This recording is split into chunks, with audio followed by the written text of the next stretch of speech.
Okay. Keystone Pipeline. On President Trump's fourth full day in office, he signed 2 presidential memoranda that resurrected oil pipelines everyone thought were dead. This is with respect to the construction of the Dakota Access Pipeline. Dakota Access Pipeline. These pipelines are concerning for states, landowners, and tribal nations worried about construction and dangerous spills, and for environmental groups who want the U.S. to move away from fossil resources. The Keystone XL pipeline is intended to carry crude oil for 1,200 miles from Canada to Steel City, Nebraska, and connect to an existing segment that ends on the Gulf Coast. And the Dakota Access Pipeline, or DAPL, is a $3.8 billion pipeline stretching 1,100 miles from North Dakota to Illinois. It ignited a massive protest movement that started at Standing Rock Sioux Reservation in North Dakota, which happens to be right next to where the pipeline would cross the Missouri River. The Obama administration had paused both, Keystone XL in 2015 and the Dakota Access Pipeline more recently in late 2016. Trump's memoranda directed the agencies in charge of approving each pipeline to speed them through the review process. And that's a problem because there were a lot of reasons people wanted these pipelines to be gone for good. Some of those reasons have to do with the pipeline's routes. With Keystone, construction would need to cross the Ogallala Aquifer, which stretches beneath Nebraska, South Dakota, Wyoming, Colorado, Kansas, Oklahoma, Texas, and New Mexico. The aquifer's water is used for both drinking and irrigation, so if it were contaminated by, say, a pipeline spill, it could be devastating to people's health and nearby agriculture. While pipelines are statistically safer than transport by train or truck, they're still prone to breaking, and when they do spill, they spill about 3 times more volume than trains. Recently, a Canadian pipeline spilled 200,000 liters of oil, and days later, there was another even larger spill in Iowa. Despite these risks, pipeline companies continue to claim that they're good for the economy. TransCanada, the company in charge of Keystone XL, promised it would create thousands of much-needed jobs for Americans. Trump echoed that claim when he signed the memorandum. If they'd like, we'll see if we can get that pipeline built. A lot of jobs, 28,000 jobs. Great construction jobs.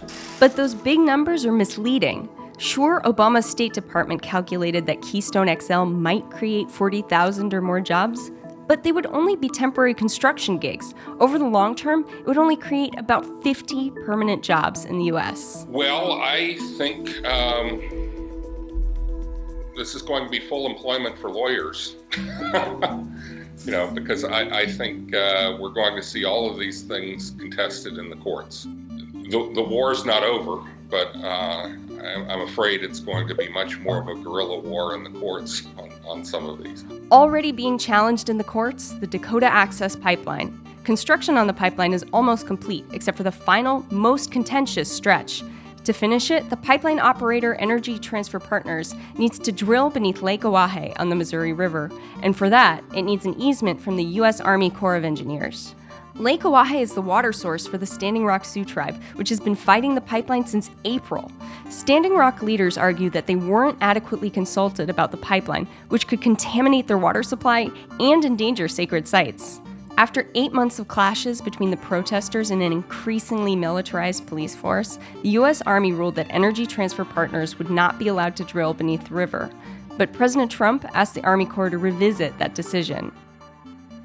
Obama couldn't unilaterally decide to stop it 3 months ago, and Trump now, even though he's issued this memorandum, it doesn't say go forward and grant this permit or else. It says, agency, you need to consider these things. For them simply to stop that process and switch gears, I think opens the door to some significant potential legal challenges, particularly if their decision is viewed as essentially arbitrary.